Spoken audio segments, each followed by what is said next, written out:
অসমৰ চাহ উদ্যোগৰ এটা গুৰুতৰ সমস্যা দেখা পাইছে। নিশ্চয় আপোনালোকে অৱগত। চাহ শ্ৰমিকসকলৰ মজুৰিৰ উপৰিও ক্ষুদ্ৰ চাহ খেতিয়কসকলে যোৱা সময়ছোৱাত বিভিন্ন ধৰণৰ প্ৰতিবাদ কৰিছে। তেওঁলোকে কেঁচা চাহৰ উপযুক্ত মূল্য নোপোৱাৰ বাবে আনকি ৰাজপথতো চাহপাত পেলাই দিয়া ব্যৱস্থা দেখা পাইছোঁ। আৰু এই গোটেইবিলাকে অসমৰ অৰ্থনীতিৰ প্ৰতি, অসমৰ সামাজিক ব্যৱস্থাৰ প্ৰতি এটা ভয়াৱহ সংকট সৃষ্টি কৰিব যদিহে কেন্দ্ৰ চৰকাৰ, ৰাজ্য চৰকাৰ আৰু সকলো সংশ্লিষ্ট কৰ্তৃপক্ষই উপযুক্ত পদক্ষেপ নলয়। প্ৰধানমন্ত্ৰী ডাঙৰীয়াই বিভিন্ন সময়ত চাহ শ্ৰমিকসকলৰ প্ৰতি তেখেতৰ হৃদয়ত থকা অনুকম্পা দেখাব বিচাৰে বিভিন্ন বক্তব্যৰ মাজেৰে। তেখেতে কেতিয়াবা কয় যে নোটবন্দীৰ সময়ত মোনাবাৰী বাগিচাৰ ভাই ভনী চাহ বাগানৰ ভণ্টিসকলে 2000 টকাখন একেলগে নি বজাৰ কৰিছিলে অসুবিধা হোৱাৰ স্বত্তেও। তেনেকৈ যোৱা 2024 চনত হাতীখুলি বাগিচালৈ আহি তেখেতে কৈছিল চাহ শ্ৰমিকসকলৰ অপূৰণীয় অৱদান আছে অসমৰ অৰ্থনীতিৰ প্ৰতি আৰু বিশ্বক এই চাহৰ যোগেদি প্ৰতিষ্ঠা কৰাত চাহ শ্ৰমিকৰ গুৰুত্ব অপৰিসীম। একেই কথা তেখেতে ফেব্ৰুৱাৰী মাহতো আহি কৈছিলহি যে মই চাহৰ দোকানী আছিলোঁ, এই গতিকে মই চাহৰ সকলো কথা বুজি পাওঁ। শেহতীয়াকৈ তেখেতে নুমলীগড়লৈ আহিলে, মঙলদৈলৈ গ'ল, কিন্তু সেইখিনি সময়তে অসমৰ বিভিন্ন চাহ উদ্যোগৰ লগত জড়িত ব্যক্তিসকলে উদ্যোগটোৰ যি ভাঙি পৰাৰ এটা ব্যৱস্থা হ'ব যদিহে বহিৰ ৰাষ্ট্ৰৰ পৰা অহা কম মূল্যৰ চাহক অসমত বা ভাৰতবৰ্ষত ব্যৱসায় কৰিবলৈ দি থকা হয়। দ্বিতীয়তে যি খৰাং পৰিস্থিতি বা ক্লাইমেটিক চেঞ্জ, তাৰ ফলত যি বতৰৰ পৰিৱৰ্তন, এই বতৰৰ পৰিৱৰ্তনৰ বাবেও অসমৰ চাহ উদ্যোগক যিটো তাপমাত্ৰা লাগে তাতকৈ অত্যাধিক হোৱাৰ বাবে চাহ উদ্যোগেও যথেষ্ট উৎপাদন হ্ৰাস পাইছে, কোৱালিটি বেয়া হৈছে। এই কথাবিলাক বিভিন্ন সময়ত চৰকাৰী পক্ষক অৱগত কৰি থকা হৈছে। অসম বিধানসভাতো মই 3বাৰতকৈ অধিকবাৰ এই গোটেইবিলাক বিষয়ত অসম চৰকাৰক অৱগত কৰিছোঁ, বিধানসভাত আলোচনা কৰিছোঁ। তাৰপিছতো কিন্তু একো হোৱা নাই। আমাৰ প্ৰধানমন্ত্ৰীয়ে কৃষকক তেওঁলোকৰ উৎপাদনৰ দুগুণ মূল্য দিব বুলি কৈছিল। সেই কথাও ঘোষণা হোৱা 2014 চনৰ পৰা এতিয়া 12 বছৰ হ'ল। চাহ শ্ৰমিকৰ মজুৰি 350 টকা কৰিম বুলি 2014 চনত কৈছিল। সেই ঘোষণাৰো 12 বছৰ হ'ল। আৰু বিভিন্ন ধৰণৰ চাহ উদ্যোগৰ সমস্যাবিলাকৰ ক্ষেত্ৰত চাহ বোৰ্ড, ইণ্ডিয়ান আমাৰ অসমৰ ইণ্ডাষ্ট্ৰী বিভাগ, এইবিলাকৰ যিটো দায়হৰা ব্যৱস্থা বৰ্তমান দেখা পোৱা গৈছে, এইখিনি উদ্বেগজনক।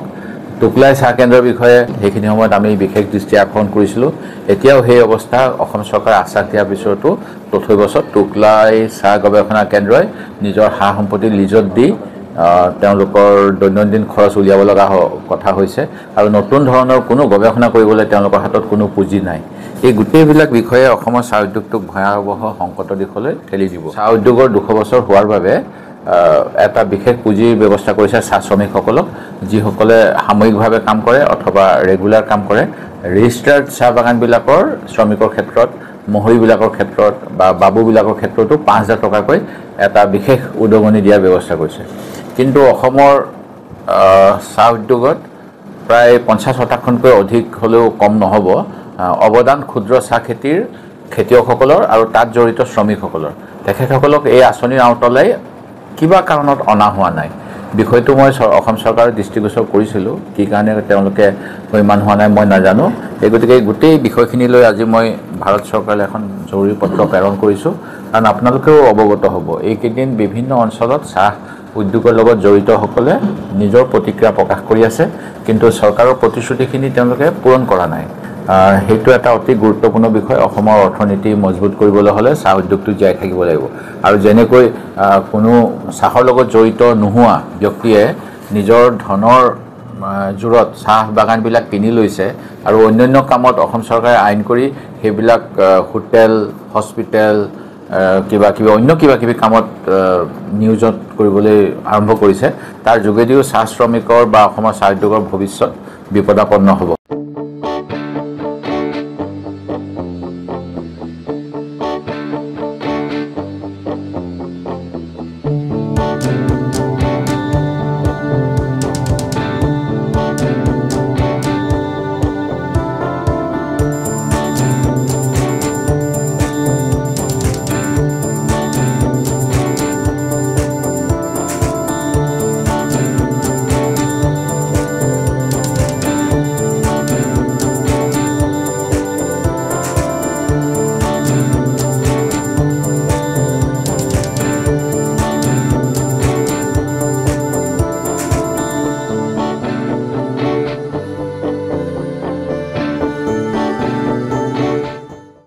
যোৰহাটৰ প্ৰথমখন NABH স্বীকৃতিপ্ৰাপ্ত চিকিৎসালয় এজে নাৰ্ছিং হোমত নৱসংযোজন কেটলেব ৯৬খন বিছনাযুক্ত neurology, nephrology, urology, medicine, OBSN, gynaecology, orthopaedics, paediatrics, cardiology প্ৰতিটো বিভাগৰে নিয়মীয়া OPDৰ লগতে ডায়ালিচিছৰ সুবিধাযুক্ত চিকিৎসালয়খনত সংযোজন কৰা হৈছে হৃদৰোগীসকলৰ বাবে অত্যাধুনিক কেটলেব য'ত মুখ্য চিকিৎসক হিচাপে আছে অভিজ্ঞ কাৰ্ডিঅলজিষ্ট ডক্টৰ গৌতম দাস আৰু তেখেতৰ সহযোগীসকল ইতিমধ্যে যোৰহাটস্থিত চিকিৎসালয়খনত প্ৰথমবাৰৰ বাবে সম্পন্ন হৈছে এনজিঅগ্ৰাফি আৰু এনজিঅপ্লাষ্টি ইয়াৰ লগতে 12খন বিছনাযুক্ত ICU, নিঅ'নেটাল ICU তথা মাল্টি স্পেচিয়েলিটি হস্পিটেল হিচাপে 3টাকৈ মডুলাৰ OTৰ উপৰিও 24 ঘণ্টাই ৰাইজৰ বাবে উপলব্ধ এক্স-ৰে, আল্ট্ৰাছাউণ্ড আৰু CT স্কেনৰ লগতে অত্যাধুনিক চিকিৎসা সেৱা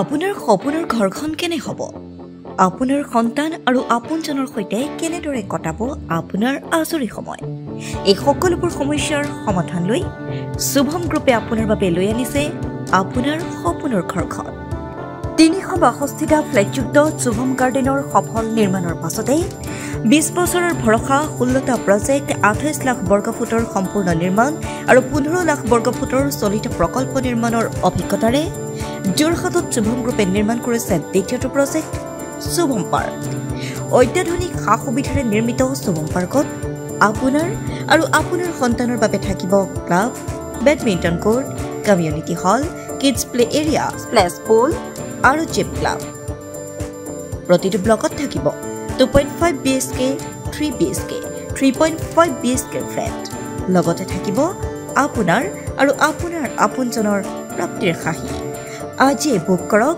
আপোনাৰ সপোনৰ ঘৰখন যোগাযোগ কৰক 6003301010 নম্বৰত আমাৰ ঠিকনা সোণাৰীগাঁও তৰাজান যোৰহাট 785001 6000ৰো অধিক বাসিন্দাৰ ভৰসা শুভম গ্ৰুপ